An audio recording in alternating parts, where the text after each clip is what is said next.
Há quem diga que a nossa própria vida é um jogo e para vencer é preciso jogar. E no jogo da vida vamos fazer pontos, vamos mudar de fase. O Rede de Olhares de hoje, que começa a partir de agora, coloca o camaleão para dentro do tabuleiro para compreender de fato essa arte, que é a arte de jogar.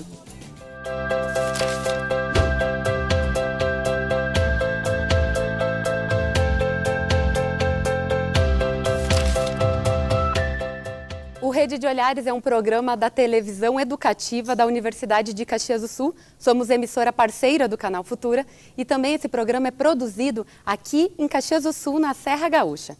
Eu aposto que você já deve ter jogado muitos jogos, vários tipos. E eles estão presentes desde a nossa infância. Eles podem ser no coletivo ou individual, eles podem ser físicos ou também virtuais. O Rede de Olhares mostra hoje alguns deles para você. E também quem nos embala hoje no programa, quem embala o tabuleiro hoje, é a banda Sleep, a banda caxiense, que vai tocar e mostrar o som de vocês. Mas eu quero já saber do Josué. Josué, você tem esse hábito de jogar? Tem, sim. Mais o hábito virtual, né? Porque a nossa geração é mais acostumada com o videogame mesmo. Mas a gente tem, sim, ligação com jogos de carta, alguma coisa assim. Sempre tem um pouquinho, uma ligaçãozinha. E joga em casa, assim, às vezes o pai ou a mãe, os avós passam, né, pros netos e tal. Eu não tanto, mas o Samuel bastante. Ele tem um tio que joga bastante com ele, leva eles para outros lugares para jogar. Tem bastante ligação com a carta, mais ele do que eu, na verdade. Ah, é? Conta isso pra gente, Samuel. O meu tio, ele participa de aqui em Caxias, do xadrez, né? Ele é associado, aí ele me leva às vezes na associação para jogar com ele xadrez. Ah, então tá. E virtual, você também joga? Virtual eu não muito, assim, porque... Os games, não? Só videogame sim. É? Então tá certo. Muito obrigada. Por enquanto a gente já escuta o som de vocês. A gente também recebe hoje a presença do historiador e escritor Luiz Rassi e também o professor de Tecnologias Digitais e Design da UX, o Marcelo Luiz Fardo. Eu já aproveito e pergunto para vocês, qual é o jogo que marcou a vida de vocês? Até na minha infância, jogos de Super Nintendo, assim, foi uma época que marcou muito, assim, né? Uma nostalgia. Hoje em dia, talvez pega esses jogos, a gente consegue acessar eles em 2 minutos, a gente baixa, a gente consegue emular eles no computador. E é uma facilidade muito grande. Inclusive, semana passada mesmo estava fazendo isso e eu baixei aquele jogo, assim, eu disse, nossa, como foi fácil, né? Há 15 anos atrás, a gente tinha que ir na locadora, alugar o jogo, levar para casa, jogar.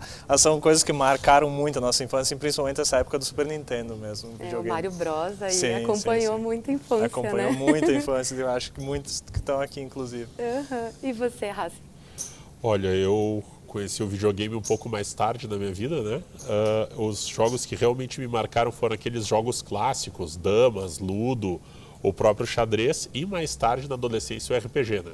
Que é ali nos anos 90, quando começou a se tornar mais conhecido no Brasil. Inclusive, daqui a pouco a gente explica o que é o RPG, que ainda tem gente que não conhece, daqui a pouco a gente fala. Vocês viram que a gente começou o programa mostrando uma mesa de pôquer. Nós temos aí vários jogadores. Eu vou conversar contigo, que é o Schumacher, que a gente até estava... Pode segurar o microfone, Schumacher? A gente até estava brincando, o nome diz que é rápido, né? A gente não sabe se é rápido para perder ou para ganhar. E aí, Schumacher? O pôquer é um jogo de estratégia e mais da mente, né? Logicamente que existe o fator sorte, mas basicamente é um jogo que a pessoa tem que ter bastante habilidade, trabalha bastante a parte mental e a parte emocional também é muito importante.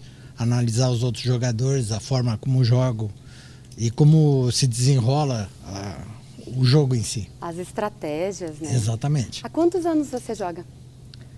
O pôquer eu jogo 40 anos. 40 anos. Antigamente nós jogávamos o pôquer de 5 cartas, é o pôquer fechado que a gente chamava. E hoje em dia é o Texas Hold, que é o mais moderno, que está se jogando há bastante anos. Mas esse aí eu jogo há uns 15 anos mais ou menos. Tá. Mas muito bom o jogo.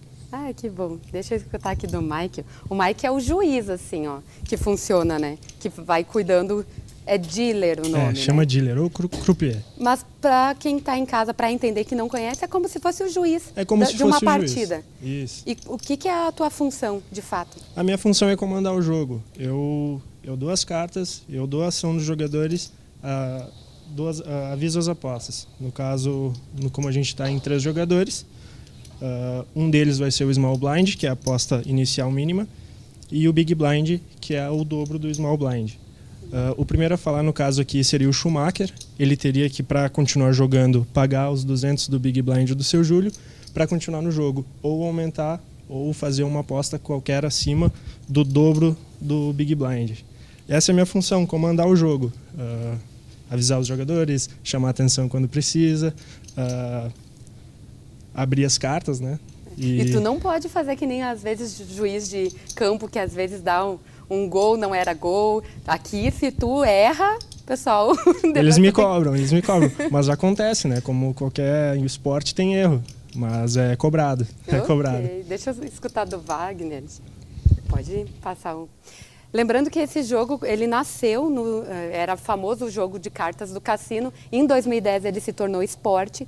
E se fosse explicar rapidamente a questão das cartas, para quem nunca ouviu falar de pôquer e tal, como é que explicaria rapidamente? Quantas cartas vocês recebem? Quanto dura uma partida, por exemplo? Uma partida, em média, ela dura cerca de 1 minuto e meio, né? Mas pode variar muito, né? O jogador ele recebe 2 cartas, né? Aí é feita a primeira rodada de apostas. Aí, depois dessa primeira rodada de apostas, que ela pode acabar ali mesmo, né? Se, por exemplo, alguém aumentar e ninguém da mesa pagar, ele ganha aquela parada ali mesmo, né? Aí depois é aberto o flop. São 3 cartas comunitárias, né? Que ela pertence a todo mundo que está na mesa em jogo, né? Aí quem fizer a melhor combinação com aquelas cartas ali vai estar em vantagem, né? Aí é feita uma nova rodada de apostas.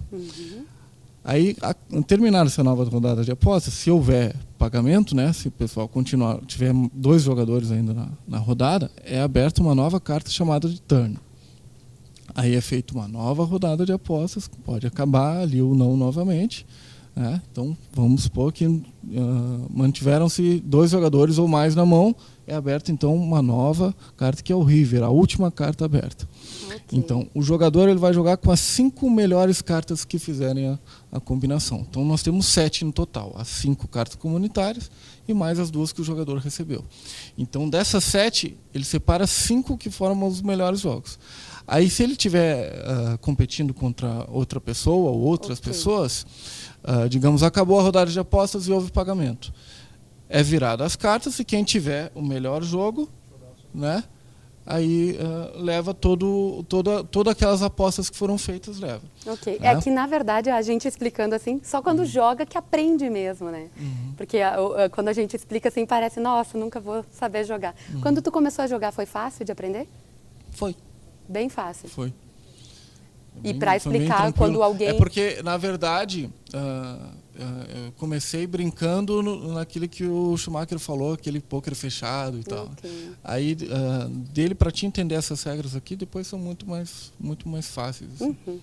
Júlio, perguntar para ti, que também tem uma casa de pôquer tanto em Caxias do Sul quanto em Florianópolis. Sim. É um mercado que vem crescendo, né?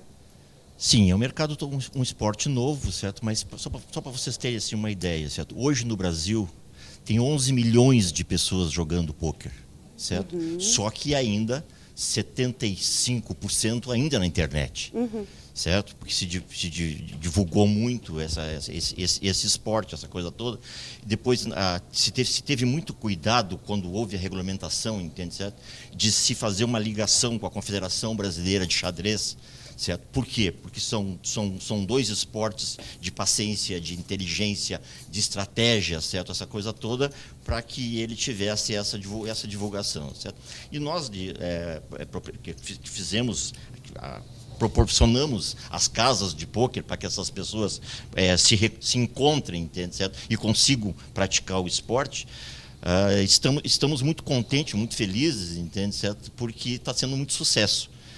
Hoje eu tenho, por exemplo, dentro das minhas casas, entende? Jogadores de 18 a 80 anos, certo? E é muito difícil, numa mesa de 10 jogadores, não ter, no mínimo, 2 ou 3 mulheres, entende? Então, a divulgação está muito grande. Ok. Então, vou deixar vocês jogando, depois, no segundo bloco, eu volto para saber quem é que está ganhando, se é o Schumacher ou não, se é o rápido aqui. Hassi, a gente dá para dizer que os jogos estiveram presentes no decorrer da humanidade, inclusive, né?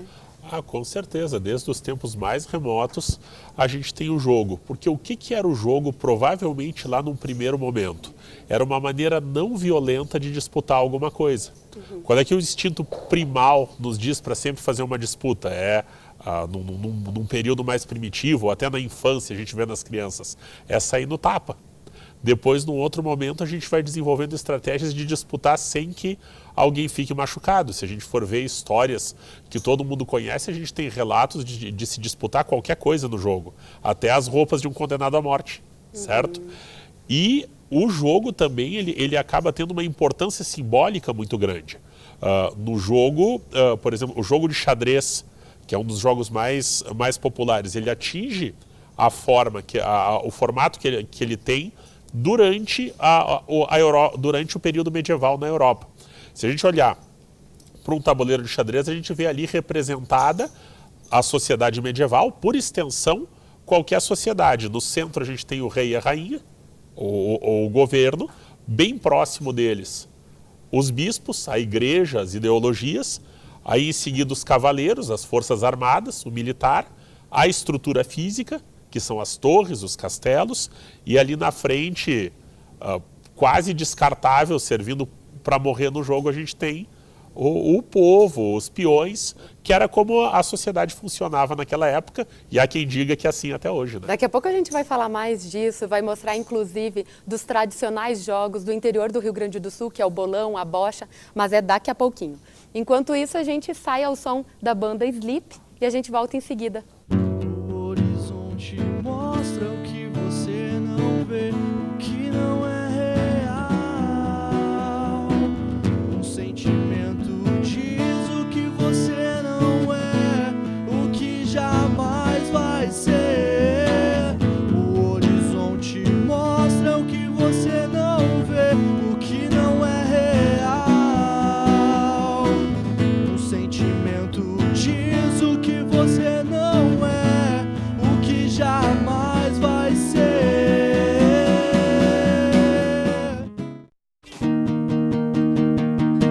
Os sonhos não morrem enquanto houver a sede que me conduz. Os sonhos não morrem, que a fé renove como um raio de luz. Eu sei que não foi em vão, não temos tempo a perder. Os sonhos não morrem, vem ao meu lado, deixa estar, vamos viver. Tá aí, com a banda Sleep, a gente volta com mais Rede de Olhares aqui pela UX TV, canal de identidade, emissora parceira do Canal Futura. Lembrando que esse programa é um programa produzido pela televisão educativa da Universidade de Caxias do Sul, feito aqui na Serra Gaúcha. Hoje o tema do programa é Camaleão no Tabuleiro, a vida é um jogo. Será que é um jogo mesmo? Olha só, nesse segundo bloco, a gente vai mostrar uma reportagem que aqui no Rio Grande do Sul, no interior do Rio Grande do Sul, é muito comum se jogar um jogo específico, que é a bocha. Você sabe que jogo é esse? A gente te mostra a partir de agora.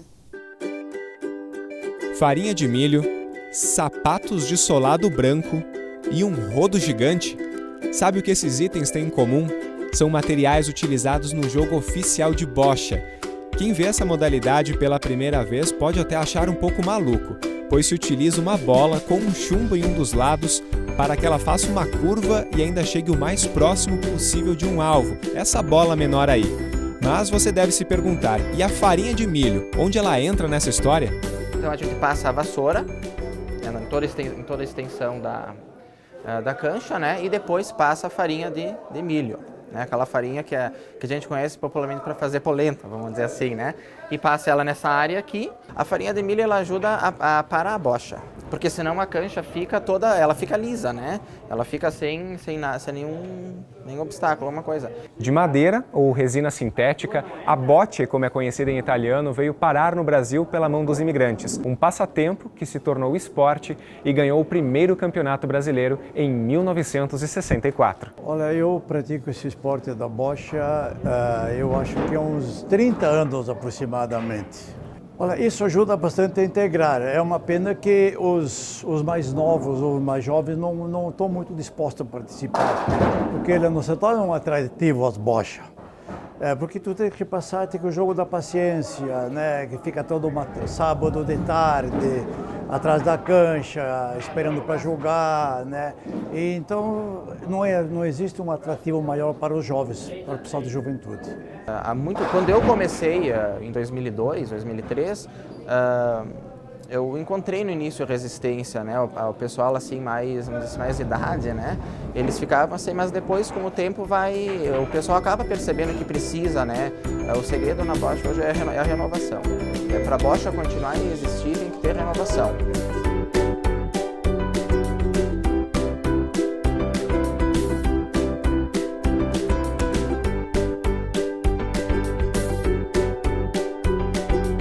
Tá aí. E aqui no estúdio da UCV a gente também recebe outro jogo que não é tão parecido assim, mas também envolve uma bola. E uma bola, inclusive, super pesada. Eu recebo aqui o Walter, o Ivalino e o Luiz, que são do Esporte Clube União Forquetense, que é aqui uma região, Forqueta é uma região bem próxima de Caxias do Sul. E Luiz, explica bem certinho como é que funciona esse jogo. O pessoal às vezes confunde bocha com bolão, mas só confunde quando não conhece bem, porque eles são diferentes mesmo? Totalmente diferente. A bocha é chegar perto do bolinho, a bolinha mais pequenininha. E o bolão é parecido com o boliche. Tem os palitos, os pauzinhos armados lá no fundo da cancha e tu tem que jogar a bola para derrubar os palitos. Quem derruba mais é o vencedor, no caso, que faz. E não é um individual, é por equipe, né? Uhum. Cada equipe tem 10 atletas, vamos dizer, e vai somando. Cada um joga uma vez e vai somando os pontos. E até com o boliche tem uma diferença na bola, né? A bola é um pouco diferente do boliche. O boliche tem 3 furos e a bola de bolão é 2 furos. Bem pertinho. Ela tem 2 furos e é 9 pinos, e no boliche são 10, parece. Uhum. Então, o bolão, no caso, a gente tem disputa regional, estadual, municipal, brasileiro. Na equipe de veteranos nós jogamos muito o Campeonato Brasileiro aqui no sul do país, Santa Catarina, Rio Grande do Sul e Paraná. Todos os anos, numa das cidades é escolhida para jogar. Um ano no São Rio Grande do Sul, okay. Outra Santa Catarina e outra Paraná. Então aí vai jogando, né? Vocês estão tem o veteranos, que é acima de 50 anos, okay. O melhor idade é acima de 60 anos. E o normal daí é qualquer idade, né? Todos os esportes têm suas regras, né? E para o senhor joga há muito tempo bolão? Já faz par de anos já que estou jogando. É. Já fiquemos campeão estadual também, aqui do Rio Grande do Sul. O que colabora, além do jogo, que é o bacana e tal, mas tem toda uma integração da comunidade, uma socialização entre vocês, né? Não, tu conhece bastante gente, porque vem gente de fora e daí tu vai conhecendo a pessoa e passa o dia bem tranquilo. O bolão é conhecido como o esporte da amizade. Se reúne, ganha sempre cada um quer vencer, mas vale mais, acima de tudo, é a amizade. A gente faz muitos amigos, tanto daqui como fora. Às vezes a gente conhece lá no fim do Paraná, gente que fora de série, né? Sim. Tu passa um fim de semana assim que tu nem vê. Ok, obrigada, gente.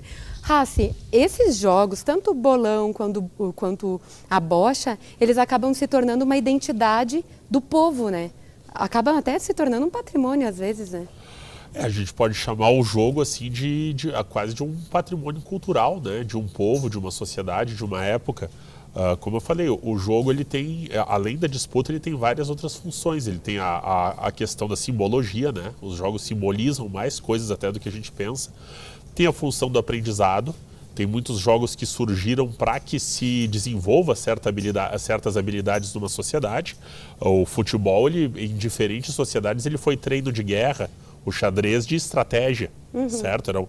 E sim, o que é cultura acaba sendo identidade, né? Identidade acaba sendo um fator de união. Ai, olha só. E importante dizer, a gente só tem, de mulher só tem eu, aqui só tem homens no programa, mas importante dizer que as mulheres também estão jogando, viu? Pesquisa Game Brasil 2016, divulgada em março deste ano, afirma que as mulheres já representam 52,6% do público que joga games no Brasil. E games que é considerado tanto um esporte voltado mais para o masculino, ou pelo menos se imaginava, né? Mas a pesquisa mostra que não, as mulheres estão aí jogando também. E a pesquisa também aponta que a plataforma mais popular entre os jogadores brasileiros são os smartphones, liderando 77,2%. Marcelo, de fato, é um fenômeno a questão dos games, principalmente no celular, né? Já não dá nem mais para dizer que é uma febre, né? Porque já é uma febre que já existe há alguns anos. E esse cenário das mulheres cada vez mais participando, isso também já é uma coisa que já vem acontecendo há alguns anos, né? Nós temos cada vez mais esse público cada vez maior jogando, né? E a indústria dos games é uma indústria multibilionária, já ultrapassou Hollywood em faturamento faz alguns anos também, né? Hoje em dia nós temos uma cena tanto de jogadores quanto de desenvolvedores de jogos muito mais efervescentes e é muito mais acessível hoje para um desenvolvedor independente desenvolver um jogo, lançar ele. Então isso aquece também o mercado, né? E é um mercado que ele não é regional, ele é global, né? Se eu fizer um jogo, desenvolver um jogo hoje, eu posso publicar ele mundialmente em questão de minutos, né? Então é muito mais acessível, né? E é um mercado que não tem crise, né? Nunca se escuta falar em crise. Essa indústria criativa nunca está em crise. Tá certo. Deixa eu pegar o microfone aqui, Luiz.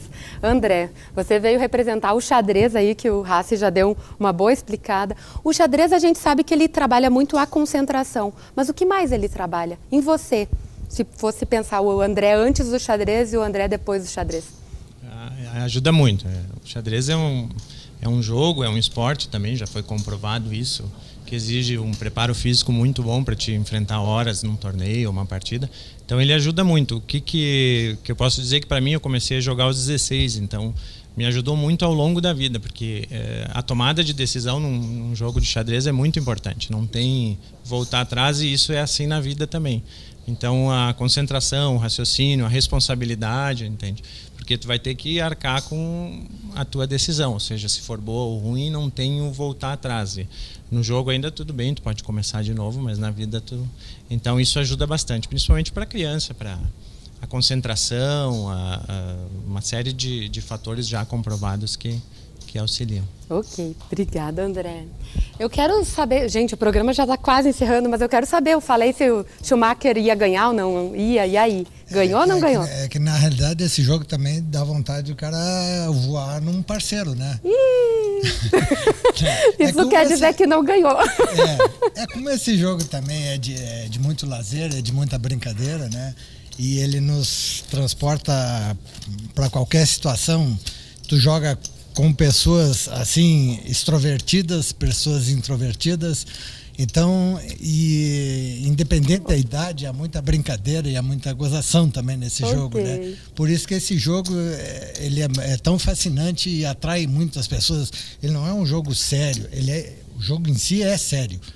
Mas as brincadeiras que rolam no decorrer do jogo, da jogada, dos campeonatos, é muito importante. Ok, obrigada, gente. Obrigada, viu? Olha aí, a gente já viu quem está ganhando ali.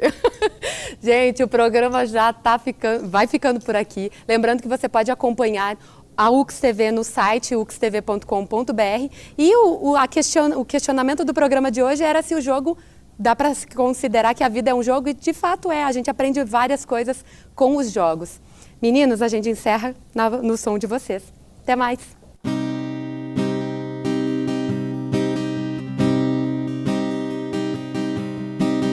Se eu pudesse encontrar abrigo no silêncio, arrancar de mim todo esse perigoso medo, me trancar em um quarto escuro e vazio e tentar encontrar algo de bom em mim.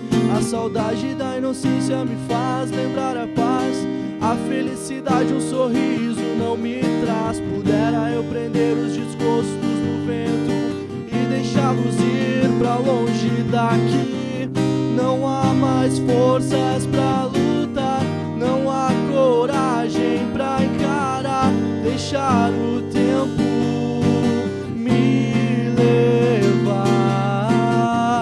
Não há mais forças pra lutar, não há coragem pra encarar. Deixar o tempo me levar. Eu sei que só em ti vou renovar as minhas forças e reencontrar a coragem pra encarar e lutar e perceber que ao teu lado, ao infinito, eu posso voar. Eu sei que só em ti vou renovar as minhas forças e encontrar a coragem pra encarar